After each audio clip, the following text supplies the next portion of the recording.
Today, we're going to be talking about building the AI-augmented software organization.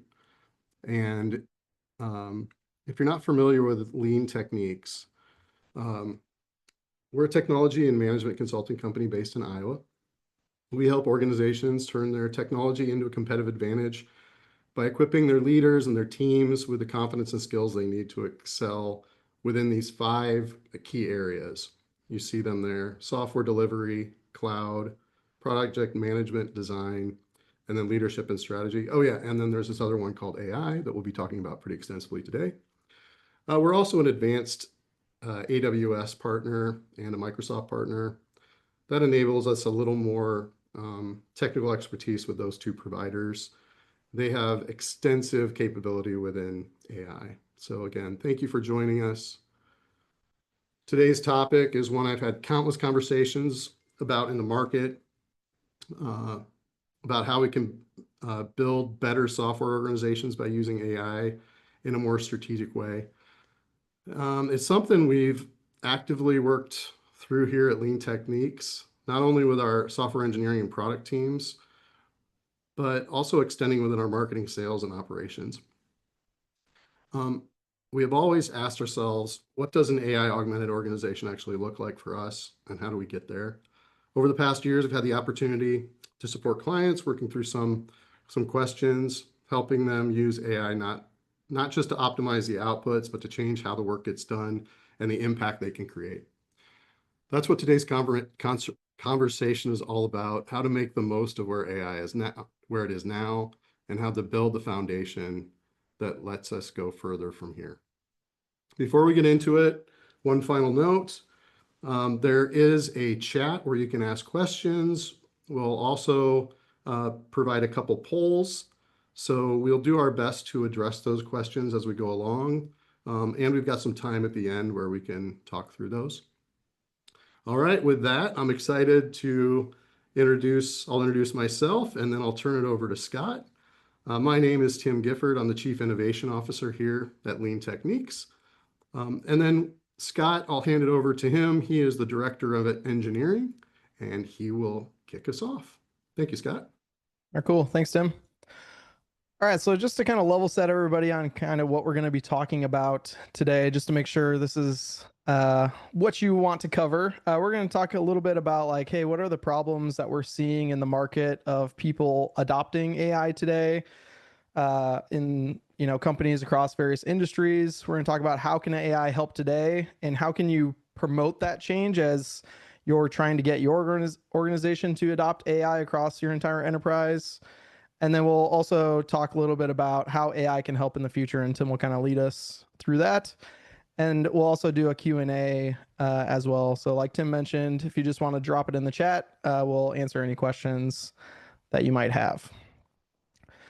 So again, just a level set, kind of what goals I hope you get out of this today. Hopefully we'll give you some practical ideas that you can take back to your organizations on how you can scale some AI improvements, because what we usually see is there's usually pockets of people who are using AI in your organizations, and it's usually not uniform across the board. So we'll kind of talk about that. We'll also talk about where AI fits beyond engineering productivity, because I feel like there's this hyper focus on like, oh, we can code faster now and deliver solutions a lot faster. But there's a lot more that AI can do, and we'll try and give you some practical tips that you can use literally after this webinar immediately today to start implementing in your organizations. And then we'll also talk about how to just be intentional with AI, kind of where it's going, as well as how to be intentional across your entire enterprise. So just want to we're going to pop up a quick poll here, and I'm curious, hoping that the answer to this is yes, but how many people are using AI in their organizations today? This could be Copilot, ChatGPT, whatever it is. Maybe you're also building some AI solutions, using some RAG and things like that. So I'm curious how many people are using AI in your organization. All right. We've yet to receive a no. We have yet to receive a no. So far, about 2/3 of people have answered. All right, maybe we'll move on to the next poll then. Kind good news is everybody is using AI in their organizations. But now I want to ask another question of how many people feel like they're getting the most out of AI?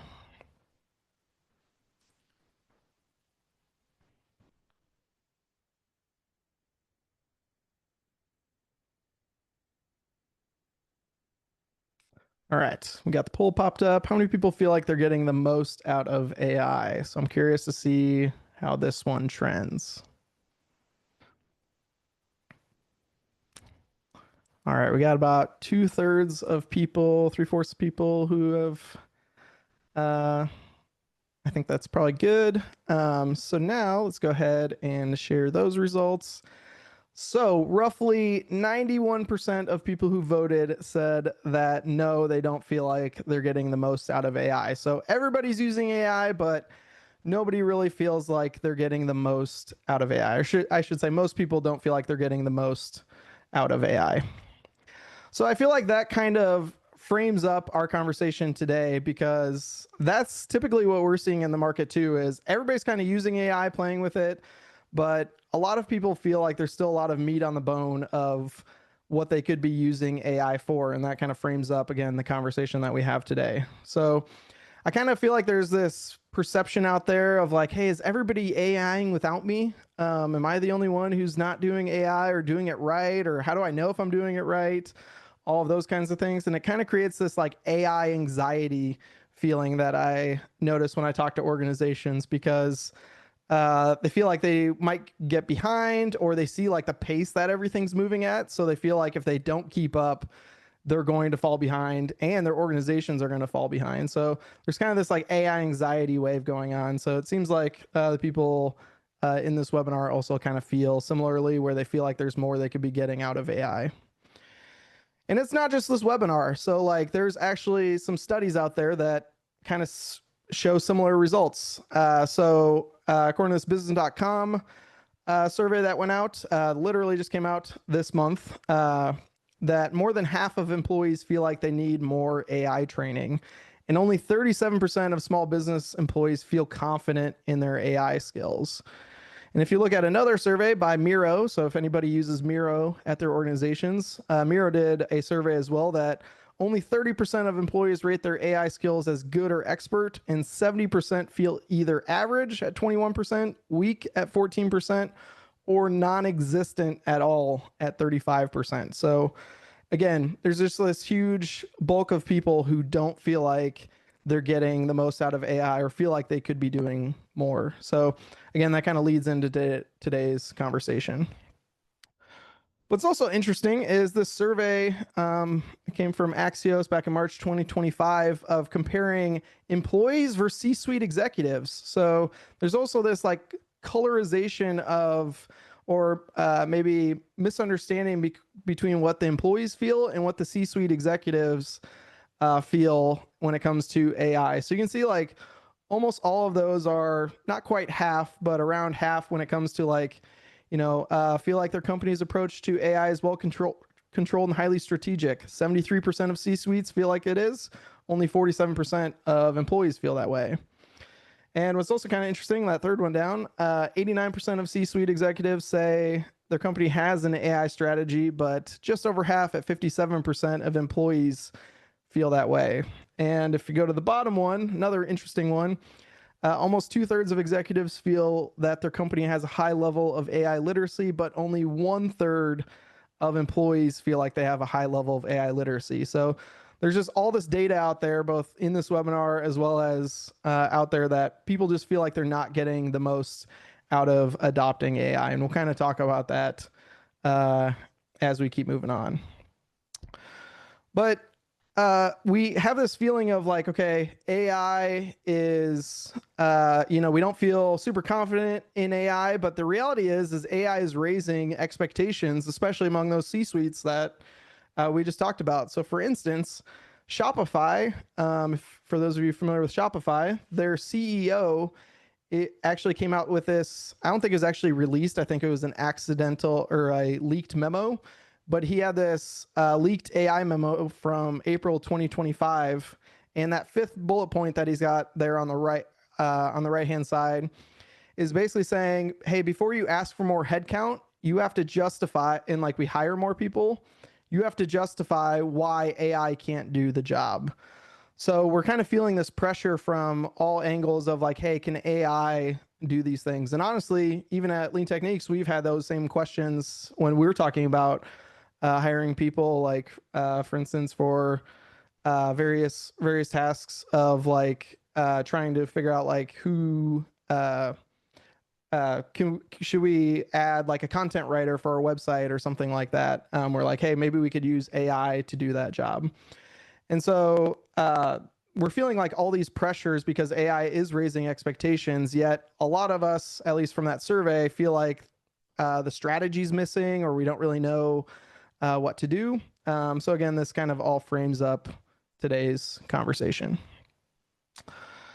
So this can be kind of overwhelming and you can be like, okay, well, where do I start? And where a lot of people start is, okay, well, I've heard that we can actually code faster now. Like we've got all these AI agents, these co-pilots, like, hey, we can actually code faster now, right? So maybe I'll start there. And that's a good place to start. So if you look at some more independent surveys and studies, roughly what they'll all say is you'll have about a 10 to high 20s increase in developer productivity. So for instance, this study about Copilot saw a 26% increase. Google has an internal product called Goose that they use, not Copilot, but which Goose comes from Top Gun, if you've seen the Top Gun movie. And what they found was they found a 10% increase in productivity, according to an interview with the Google CEO just this month. And then the people behind Tapestry, which make Coach and Kate Spade, they saw a 10 to 20% increase in developer productivity. So yes, you can get gains when it comes to developer productivity. So if I just go show you kind of a live demo of that, I'm going to use a site called Bolt. So it's just bolt.new. So you can do this as well if you want. I can just say, hey, create me a sales dashboard, right? And it will actually start to go ahead and create you a sales dashboard, and it'll start spinning out all the code and things like that. Apparently, my browser timed out, but if I hit retry, it'll start going through. And I'm not going to wait for it to do all the code because, it's saying like, okay, I'll create a dashboard with these features and I'll start pumping out the code here in this code tab. But if I go to the one that's already created, this took about, a minute or so to create. And you notice it just has this total revenue, conversion rate, active leads, all of that kind of stuff. So this is just kind of like a initial sales dashboard to kind of get you started. And you can actually look at the code behind the scenes. And for those of you who are software developers or have that background, you can also see like it made some fairly readable code, like it ripped things out into reusable functions and things like that. So it's not just kind of slapping a bunch of code out there. It's actually kind of getting you up and started. So various tools help you kind of get up and going with these like ideas that you might have or proof of concepts or just trying out different things. And so you can get a lot of uplift when it comes to developer productivity for sure. So that's a live demo of Bolt. You can play with that on your own time. It's free up to a certain point, and then eventually you'll run out of tokens, is what they're called, to like basically usage when it comes to Bolt.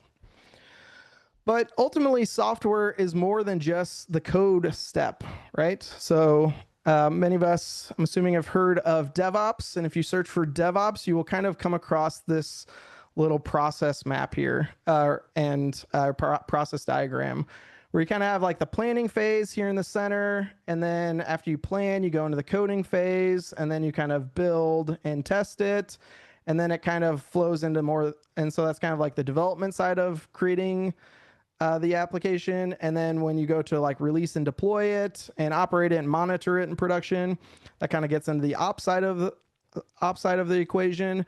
And then ultimately you should be using, like in the monitor step, you should be using like the usage of your application to ultimately feed into the planning step. So for instance, hey, we just released this new feature. Is anybody using it? Is it usually a good first metric to start to figure out? Okay, people aren't using it. Well, why is that? Oh, maybe we've buried it in the menu, so it's too hard to find. So maybe we should go through this process and like move it more prominent in the menu, and kind of go through and code it up and do that, do all that stuff and release it, and then say like, oh, now we're getting a lot more traffic, but now we're getting some feedback that hey, it's missing this particular feature, and again that feeds into the planning step and things like that. But I feel like there's all this focus on how AI can uplift the code part of this process. But as you can see here, code is just one part of this process. It's not the whole thing. So I kind of want to talk about how AI can fit into all those things. But before I quite get into that, I kind of want to do like a history lesson of like from the 2000s to present. And I would say what set teams and honestly organizations apart over the last 25 years was their commitment to certain engineering practices and certain work practices. So you can probably think of some of those practices, but I'll list off a few. But one key one, probably the most key one in my opinion, is getting fast feedback. And this means everything from like engineers getting fast feedback of like, hey, did their change actually work, and writing automated tests and things like that. But also just getting fast feedback from our users saying things like, hey, put something in front of them and get their feedback and say like, hey, does this solve your problem? Are there any tweaks you would make? All of those kinds of things versus the old waterfall days where you'd kind of squirrel away for 6 months to years and not show anybody anything, and then surprise, hopefully this is what you wanted, and most of the time it wasn't what they wanted. So I'd say fast feedback was a big practice that the best teams use. Working in some small batches, so trying to just do one slice of the work at a time and then releasing that out versus kind of doing these like big bang releases that take months to plan and set up, and releasing like hundreds of things all at once. There's been a lot of studies shown, and we'll kind of get into this a little bit later, that working in smaller batches actually yields to better results. So again, the best teams did that. Also automated testing, so making sure that you can move quickly and confidently, that you didn't break anything. So automated tests is also a big part of this as well. Setting up CI/CD pipelines to automatically build and deploy out your changes. Moving to the cloud was a big step, so people could be more flexible in their architectures and spin things up and tear them down more quickly. Creating a learning culture, so allowing people to like experiment with things, try out new things, do hackathons, all of those kinds of things, and where experimentation is encouraged. That was another practice that set teams apart.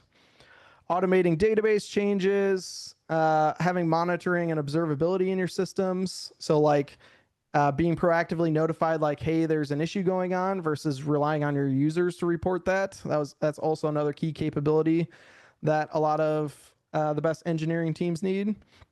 And obviously there's so much more, right? Like I could probably spend an entire day talking about all of these different things.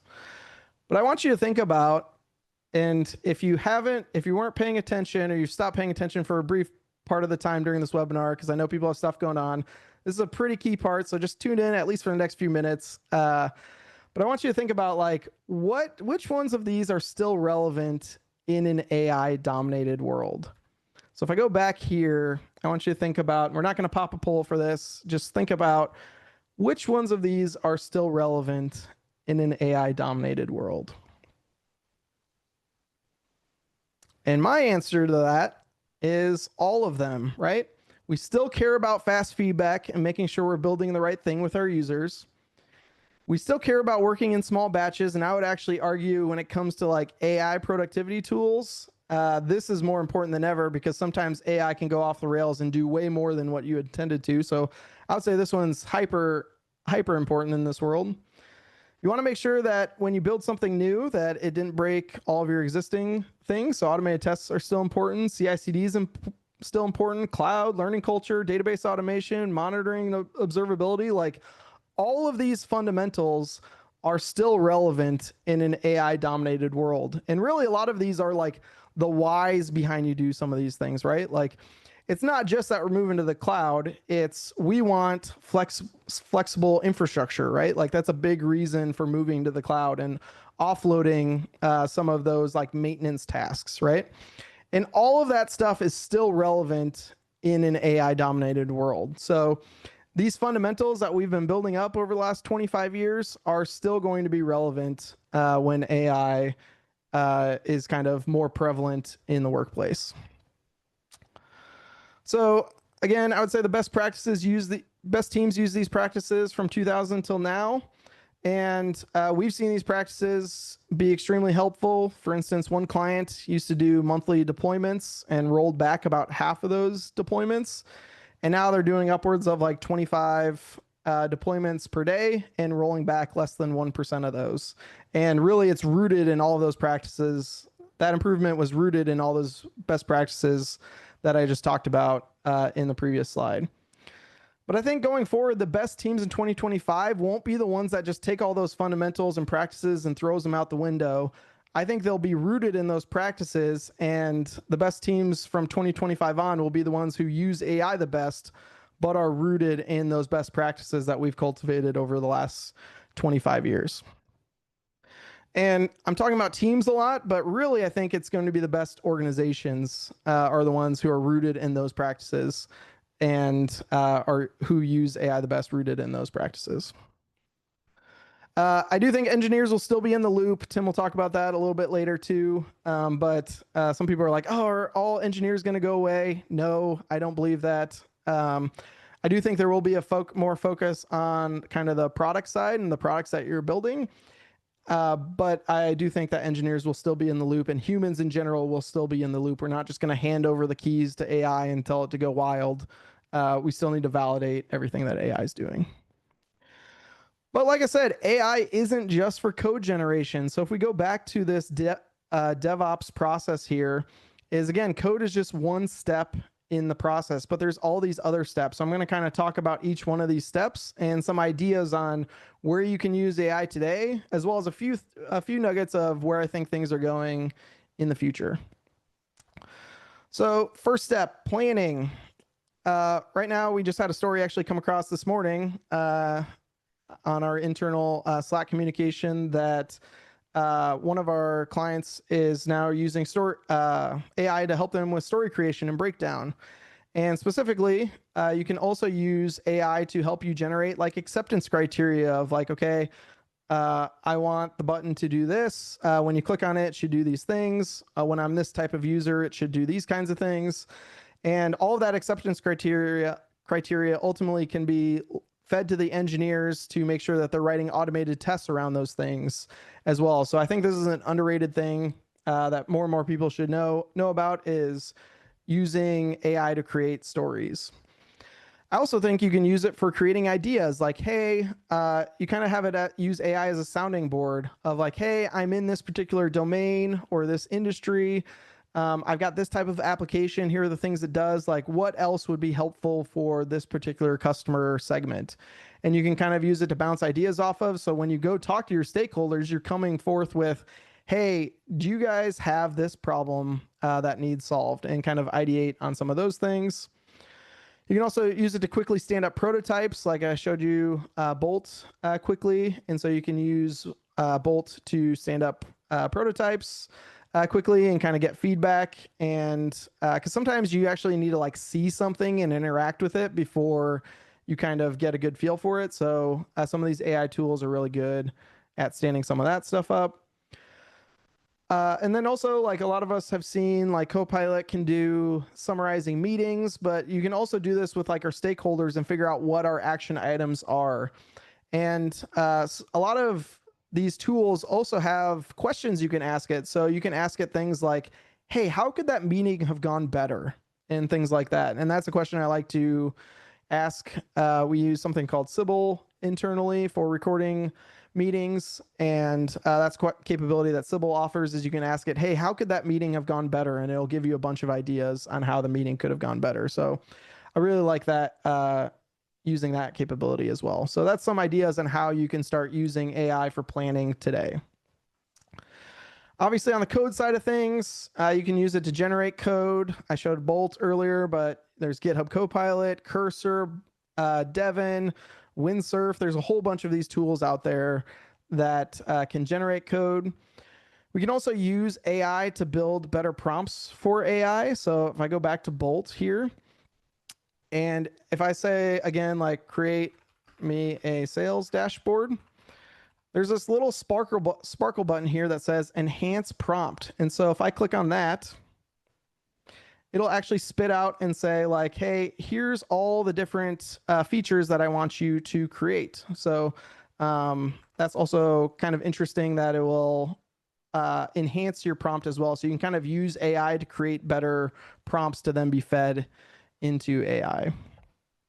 So that's also an idea that you can use.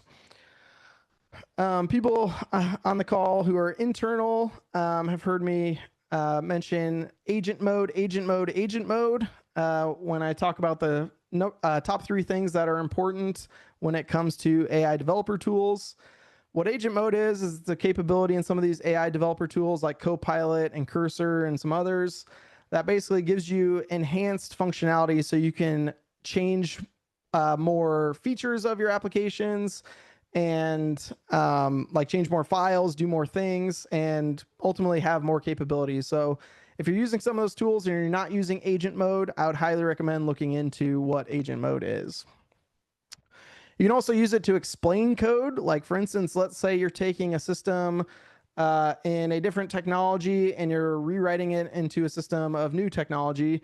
You can have it like, you can highlight it and say like, hey, explain what this old code does. And then you can have it highlight and say like, does the new code do the same thing that the old code does? So you can do things like that as well.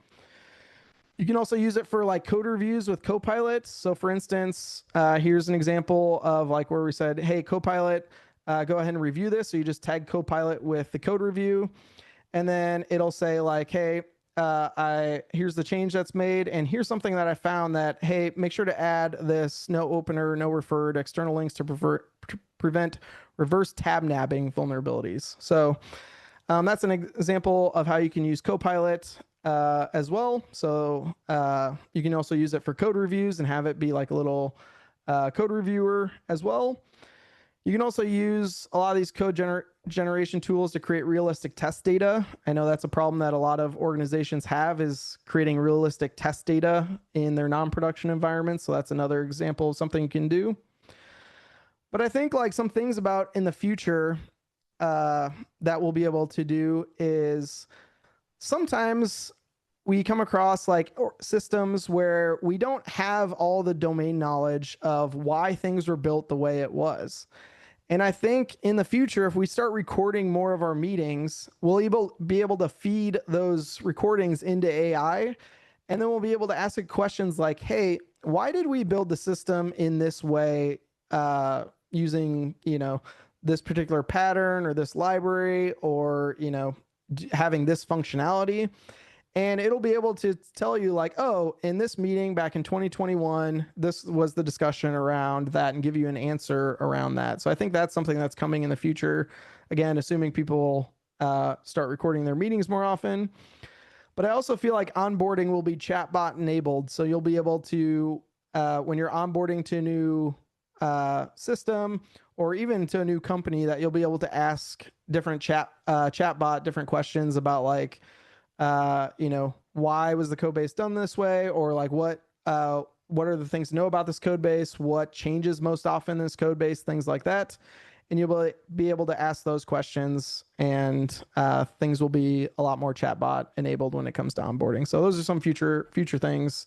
But the rest of the stuff you can do today with AI. All right, as we move on to the build side of things. So this is actually like, hey, I've got the code. I want to do an automated build. You can tell Copilot or any of these other tools to say like, hey, analyze my build pipeline for any performance improvements. And you can also tell it things like, hey, optimize these build triggers to like say, hey, maybe don't rerun the whole test suite. Maybe just run the affected tests and not like the entire test suite, like the code that changed, not the entire test suite. So I think that's also something that could be done. And again, both those things will allow you to release more quickly. And honestly, we've seen some of our teams feed their pipelines into Copilot, and it saved them like 3 minutes per build, which when they're doing that, 10 to 20 times a day, that adds up pretty quick and ultimately leads to quicker value for our end users. So again, something you can do today with a lot of these tools. All right, when it comes to testing, you can use Copilot and others to auto-generate automated tests, which is really useful when it comes to like legacy systems that don't have automated tests around them. So you can have it help you auto-generate some of those tests. You can also have it analyze tests if you have tests that are taking a long time or sometimes are flaky and don't always work. You can just feed that test into Copilot and have it like analyze it for performance issues or flakiness and give you some ideas that way as well. You can also feed it in and say like, hey, I'm building out this feature. Like, what should my regression test plan be around this? Are there tests I need to backport into the system? Some of those kinds of things, and have a conversation with your code base. So you can kind of do like this regression test analysis conversation with Copilot and others. So those are a few ways that you can help have AI help you with the testing phase of the DevOps lifecycle. All right, combining the release and deploy steps. Again, you can have it analyze your deployment pipeline. So before we're talking build pipelines, now we're talking deployment pipelines. For optimizations, again, saving a couple minutes here and there can ultimately lead to quicker delivery value to users, as well as people aren't sitting around waiting for it to finish. So that's something you can do today. You can also have it generate and kind of optimize your infrastructure as code. And something I've seen people use it for is to generate release notes. So the changes that we've made to our system, like I want you to generate me some release notes from these changes that I've made and make them in like a user-friendly format and things like that. And it'll do a good job, assuming that you do a good job naming your commits or tying those back to like Jira or one of your other work item tracking systems. So that's another thing that you can use AI to do. The operate and monitor steps. So this is again, once you've deployed out to production, you can use AI for like anomaly detection, like, hey, our exceptions are higher than normal, or like maybe our user patterns are different. They're not landing on this page like they normally do. They're going to this other page and that's out of whack. You can also use it for auto remediation. So for instance, if you're in Azure, there's this thing called the Azure Site Reliability Engineer agent. And Tim will talk about agents a little bit later as well. But this is something that's in preview that will kind of analyze your Azure landscape and tell you like, hey, I think you've got some performance issues here or some cost optimizations here. And so, or there's, some issue going on here. And it'll like proactively alert you without you having to set up those alerts yourself. So again, that's already there today. You can also have it like summarize your logs. So if you pull a bunch of logs from your system, you can have it summarize those because AI is really good at summarizing things. If there's an active issue going on, you can have AI like do a root cause analysis and suggest like, hey, here's what I think is going on. Again, kind of going back to that log summarization thing. But I also think you'll be able to auto scale based on AI in the future. So things like if you're in the retail sector, for instance, Black Friday is usually a pretty big deal for a lot of people in the retail sector. So maybe it'll auto scale you up or out on Black Friday. Or for instance, one of our clients is in the like automotive industry. So they've actually said when hailstorms happen, it's actually good for them because that means car paint is sold more often, which is good for them. So, which is kind of interesting to think about. So like now what you can like feed it weather patterns and say like, oh, there's a hailstorm. It was of this severity. Maybe more people are going to order more car paint. So maybe we need to stock that more, be planning for that. So some of those kinds of things. But then I also think if you tie AI to your logs, it'll be able to say like, hey, I see this error in the logs. Maybe I should automatically send a pull request to like propose a fix for this error that happened in the logs. And so I think that will be here actually sooner than we know it. I think it'll be here in the next year or two that this will be kind of standard. But that's also like a big win, that something's not only monitoring the logs, but it's actually proposing a fix for whatever happened. And again, there's still that engineer in the loop to say like, yes, this is the fix that I want to go out, or maybe you want to tweak it, or whatever the case may be.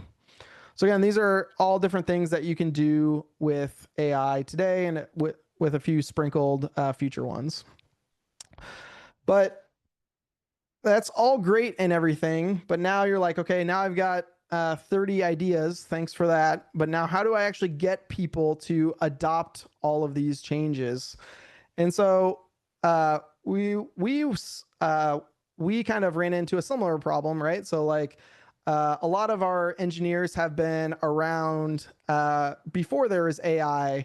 And so in the last year, we've really made a push to getting people to adopt AI, because a lot of our engineers hadn't grown up with AI and kind of did everything, in hard mode, I will say. And so we made a big push to like, hey, we need to start adopting these tools, because they're getting to a point now that we need to start to leverage these in a better way. So a lot of people have heard about this like innovation adoption life cycle, where you have like your innovators early on, where you don't really need to give them much bump or anything. You just kind of say like, hey, here are the keys, go do the thing. And your early adopters, you can kind of do some of that stuff as well. Maybe you need to give them a little bit more guidance. But then there's this big chunk of the organization that you need to give more of a push to. So rather than talking like generically about like how to do these things, I figured it'd be better to talk about here's what we did at LT over the last year. So just kind of leading up until like a year or so ago, like the organic side of things wasn't really happening too much. Like there were pockets of it, but like there wasn't this like uniform distribution of people are all using AI and using it in similar ways. So there's this idea that you can't just say something once. Like you can't just go in a meeting and say, all of you will use AI now, and here are the ways to use it. Go forth and go do the thing, right? You have to actually say it 7 times in 7 different ways.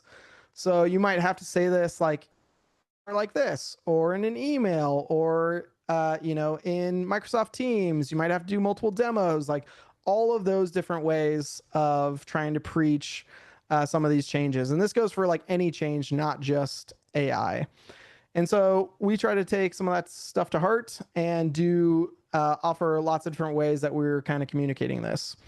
So one of those ways is monthly. There's this thing that we call the AI Symposium, which we've got one coming up. It's only an internal thing, but it's kind of talking about what people are doing with AI and trying to get them thinking differently about like all the crazy stuff you can do with AI, and like not just like software development lifecycle, but like features like with vision and things like that. So that's one way that we did that.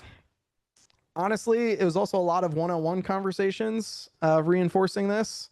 So I like the phrase that many of you have probably heard of, how do you eat the elephant? One bite at a time. And then I like the phrase, how do you change an organization? One conversation at a time. And so that's kind of where those one-on-one conversations could come in. So people could like ask questions or give ideas in a safer setting, as well as like ask why and all those kinds of things. So like the one-on-one conversations was also a big part of this change. We also have like dedicated Slack channels. So we use Slack instead of Teams. So we've got a dedicated machine learning channel where a lot of AI stuff goes in there. And honestly, there's activity in there probably on a near daily basis of what's going on. We also have a lot of like some like lunch and learn type things with demos and discussions, or people see each other kind of in the lunch area and then show each other things. We also bought a lot of AI tool licenses. So for using on a lot of our internal stuff, we wanted to try out these different tools. And so that way we can make recommendations to our clients of here's the tools you use for what scenarios. We also had a hackathon. We also created an AI usage policy. So when it comes to client work, obviously we have to conform to their AI usage policies and use the tools that they've approved, such as Copilot. But then we also have our own policy that we have for like using our internal stuff as well. We also reinforce this message at like our monthly all hands meetings, where we talk about, hey, here's what's going on in AI, and also reinforce some of those things. And then we do something called quarterly health checks, where Tim and I go around to all the different teams across Lean Techniques and kind of give them a survey. And part of that survey is talking about AI. And then they fill out the survey, and then we talk through the results of like, hey, what usages of, in this case, what usages of AI have you used? What percentage of your time are you using AI developer tools? All of those kinds of things. So those are different ways, like practical, real ways of how we've been trying to reinforce this message across LT. So hopefully that gives you some ideas on how you can like reinforce some of these things and get people to use AI tools across LT. Because if you just say it in a meeting one time saying, hey, product owners, you should really use it to help you create stories now. Like that's probably not going to land. Like it might land with like the innovators and maybe some early adopters, but you're not going to get everybody else. So you got to show them and hit them in multiple different ways in order for things to actually change. All right. Then let's say we've rolled this out and now you're like, okay, how do I actually measure that it was effective, the change that I was trying to roll out? If you haven't read this book and you're in the technology industry, I would highly recommend that this is on your list. It's a book called Accelerate, where they try to figure out what builds a high-performing team, high-performing teams and high-performing organizations. And what came out of it is this thing called DORA. So they did this by measuring what makes, by interviewing over 39,000 people on what makes engineering teams effective. And so if you go to this site, dora.dev, you can actually, and I can just go to it real quick just to show you. And if you go to this quick check tab, what they found was they found 4 metrics led to high performing teams. Is they found lead time for changes. So how long does it take from your code working on your machine as a developer to running in production? They found deployment frequency. So how often are you deploying to production? And then they found these other 2 of change fail percentage. So what percent of the time when you deploy something in production does it result in needing to fix something? And then failed deployment recovery time, or mean time to resolution, of how quickly can you recover when something bad happens. And what's nice about these metrics, because like all metrics can be gamed, but there's kind of a nice yin and yang here of there's 2 speed ones and 2 quality ones. So you can't, like, it's really tough to game these metrics, because if you try and improve your speed ones and like cut corners and things like that, well, that's going to improve your speed metrics, but your quality ones are probably going to suffer. And likewise, if you try and like, manually regression things 5 times over, that might improve your quality metrics potentially, but it's going to hurt your speed metrics. So they kind of counterbalance each other. And I find that this is, these 4 metrics are really simple and a great place to start, as well as, counterbalance each other. So I'm just going to go like in the middle of the road for all these. I'll say it takes 1 day to 1 week. We deploy once per day to once per week. We'll just say 10% for change fail percentage. And it takes us, I'll just say less than 1 day. So like hypothetically speaking. And so if I hit view results here, you can see like where you compare to other industries. So in our case, our team is slightly above the average. So there's some averages here. But you can also see like, hey, how does it compare to things in the government? And you can see things got worse in the government, as we might all expect. But you can actually compare how you are to your industry. Another cool feature is it'll also tell you about what capabilities you have here too, of like, hey, if you want to improve these metrics and improve your software development teams, here are the things you need to do. So for instance, I talked about like deployment automation. So you can click on that and see what that is, but you can see there's a bunch of other things here that like test automation is another one that you can kind of check out and see what's like what capabilities do you need to improve some of these metrics. So if you're not familiar with DORA, that's a quick like 5-minute crash course that Tim and I could honestly spend like all day talking about. But hopefully that gives you kind of an idea on how you can measure some of these things. So I already talked about the 4 measures, but really you need to establish some sort of baseline and then reassess periodically on how those things are improving over time. But Dora is really good at measuring what we call build it right, which is kind of like the engineering side of the equation. But it doesn't measure build the right thing that, like, hey, you're actually building products that people want. So just wanted to make that distinction that Dora is really more about like velocity and things like that, not so much velocity and quality, not so much, you're actually building things that people want. But just show we're eating our own dog food. Part of the quarterly health check, we go over this with people. So these are our results from a subset of our teams that kind of shows the different Dora metrics. And some of these teams have different scenarios that they're in. Some of them are more greenfield. Some of them they're getting thrown into like legacy code situations. So there's reasons behind some of these metrics being really good and some of these metrics needing some improvement. But again, we're setting some of those baselines because over time we hope and expect that these metrics continue to improve over time. So again, just showing some like real stuff that we're doing internally as well. But I think it's not just Dora. Like Dora's really good on the quantitative stuff, but I think there's also like the qualitative side of how people feel using AI. So here's some real quotes from people internally about how they're using some different AI developer tools. But a lot of these tools also have like usage statistics. Like Copilot, for instance, tells you when it's been last used. So you can see like, hey, are people actually leveraging the tools that are in front of them? So you can kind of dive into some of those as well to make sure that the change adoption that you're trying to instill in your organization is actually taking root. All right. So some takeaways I hope you got from my part of this was hopefully you got some practical tips that you can use with AI besides coding, like stuff that you can literally do after this webinar is over, as well as some ideas on how to measure progress on AI adoption.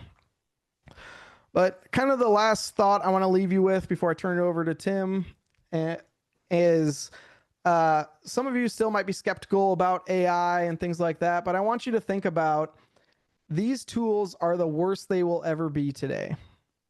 Like these tools are only going to get better over time. So if you think about how good these tools will be in like 1 year, 3 years, 5 years, 20 years, these tools are going, like the pace of change on some of this stuff is only going to continue increasing. So I think this is something that you need to start diving in and figure out what works, what doesn't, and then also keep your eye on this ball as things continue to improve over time.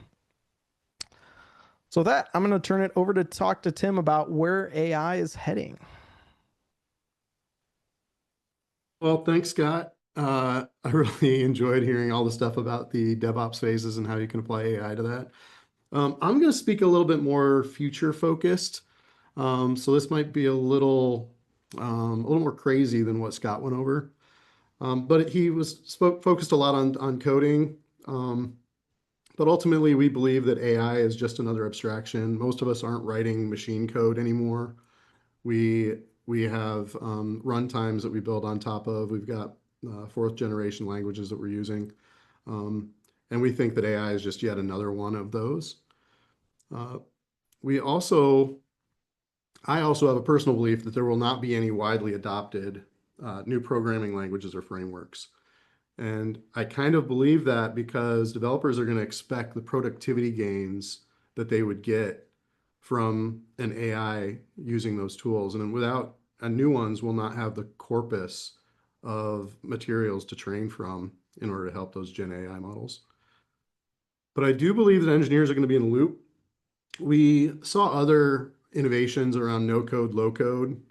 And what we kind of discovered during when that was at its peak adoption is that the people that were creating these things didn't necessarily want to troubleshoot them or make sure that they were operating effectively. So engineers will continue to be a part of that. We'll still need people to help problem solve and figure out how to keep these things running. I do also believe that because there's not going to be new programming languages, we're going to use natural language is going to turn into that abstraction. And I also believe we're going to move away from typing to voice merely because the bandwidth is greater. We can speak a lot more effectively than we can type. And to support that claim, like just the number of videos and video shorts and podcasts, I believe, are outpacing blogs, the written word. Now, Scott mentioned this too. Ultimately, the foundation of how organizations run will still be in place. And what I feel is that we're going to continue to improve our capacity to create software, which is going to move the constraint over to making sure that we're building the right thing for our users. And we see this at all of our clients. As soon as we kind of get that flywheel of delivery going, it shifts over to the business and making sure that we're feeding that delivery pipeline the right work in order to satisfy those end users. And that can be a real struggle for the business when traditionally the constraint has always been on the software delivery side, on engineering, and now it moves back into making sure that we're building the right things for the right people. And then, finally, we've got some tools that are available today. We've got these software engineering agents like Devin. We use that pretty extensively here internally for our internal projects, and that is available today. That plugs directly into our GitHub. And so you can ask it to do work for you through pull requests. It will fix bugs and issues. And you don't even have to open an IDE. Now, GitHub has Project Padawan that's supposed to launch later this year. And I think they named it Padawan because they don't want it to go to the dark side. And again, this is just going to help increase capacity. But again, the human is still in the loop. There will be a pull request created by these software engineering agents that will have to be reviewed and approved by a human. Now, I have this crazy, I don't know, historical perspective. I think back to when the internet first started. And yes, I was alive then. I was just getting out of college. And it started with like you're taking this data, the text that exists in the world, and you're broadcasting, you're publishing it onto a place where people can get to it. And then they can start connecting to one another. We get Facebook happening, people connected to one another, and then eventually get the mobile revolution that happens where now we're connecting people anywhere that they exist. And then we start moving into cloud and IoT, where we start to enable sensors and devices to capture data anywhere in the world. We've got the communication networks that allow us to capture that data and return it in nearly real-time modes. And what I'm seeing now is with all of this data, with all these connected systems, with all of these sensor data, now I feel like we're going to move cognition and intelligence to the edge. So the sensors don't have to send the data back in order to make a decision. They're going to be context aware, and they're going to be able to make autonomous decisions. We're going to move from this idea of the Internet of Things to become like this network of agents. And you can go to the next slide. This is where I really think of this network as agents kind of as the workforce. So if I describe cognition of things that live on the edge of the network that are context aware and can make their own autonomous decisions, that would also apply to human beings. And so I feel like there's going to be other things that are closer to the way humans make some of those decisions. I believe there's going to be a consolidation of roles. I'm seeing more AI prefixed on job roles. There's AI engineers, there are AI creatives. The Google, what's the new one that just came out? The Google video creation engine, VO3, is amazing. It only does 8-second segments, but people are taking those 8 seconds and stringing them together to make longer form videos. So the creativity that's being created from these Gen AI tools is expanding, and I think that's going to have a pretty big effect to the industry. I also believe that because the data is more accessible, that performance data, telemetry will be used more. Unstructured data is a lot easier to ingest and use to make decisions within organizations. That unstructured could be emails, videos, audio, and all of that is going to be used to help measure the performance of not only the software agents, but I also believe the humans that are working within organizations. And because of that, I believe that alignment is going to become more critical than management. We need to make sure that every intelligence that's in our organization is working to the same goal. We know from reinforcement learning that you need to align the reward function, which is those short-term awards, with the value function, which is the long-term award. And we've got to make sure that doing a series of short-term rewards results in the long-term desired outcome. And that's where the alignment really needs to be within the organization. So we're going to move, I think, a lot more towards alignment as opposed to management. And I think with this telematics that's everywhere, we're going to be able to find new ways to measure alignment. Really crazy things like sentiment analysis that can happen within team communications. Not only that, but doing some sort of collaboration pattern analysis where you'll be able to see who is communicating with whom and what the sentiment about those communications are. So the organizations are going to be able to understand how they're actually aligning their organization to their outcomes that they're looking for. Now back to management, I feel like HR management functions are going to be augmented by AI. We've done some of this internally. I've played around with it. If you create a rubric that describes the desired performance measures, and you compare that against what people's self-assessments are, you can get a pretty good understanding of what kind of a development plan needs to exist. But I think that's going to get even more crazy when we have telemetry, we have the org goals, and you combine all of these pieces together to help create development plans and career plans for people within the organization. I think this is going to have an effect of contracting middle management because one manager is going to be able to manage a lot more people by augmenting their skills with AI. I also have another crazy idea that's kind of related, but I feel like there's going to have to be an area of the business, like HR right now is responsibility for vetting the people who come in the organization, onboarding them, doing the performance management, the training and offboarding. I think we're going to have something very similar when it comes to AI agents. You're going to have to be able to vet the AI agent, make sure it's onboarded, make sure it's the correct one. How do we train it? How do we make sure it's performing correctly? Are we evaluating it? And then when do we ultimately offboard it? So I think there could be a combination or consolidation between HR and a little bit of like a supply chain function. I also predict there's going to be fewer software engineering graduates. I think people are going to get scared away from the profession because of all the code generation tools. This happened when offshoring was all the rage. And I think that hurt the industry locally for a while. And I could see that happening again. And then combating AI with more AI. This is happening right now.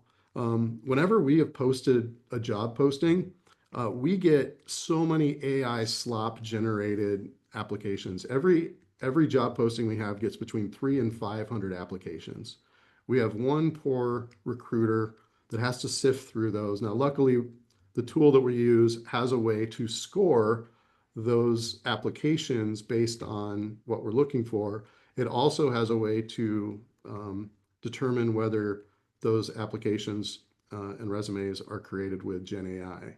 So we're using AI to combat the AI that's coming at us.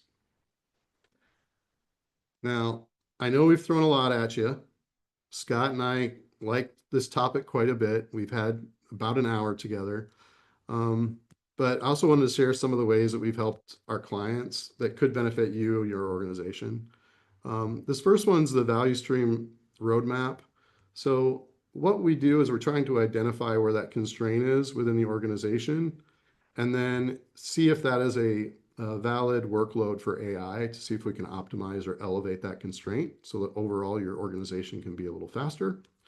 The next one is this AI SDLC workshop and training. We've done these kind of in shorter tidbits, but a lot of teams have questions on how to use effectively the Copilot cursor, Windsurf, Junie, the one from JetBrains.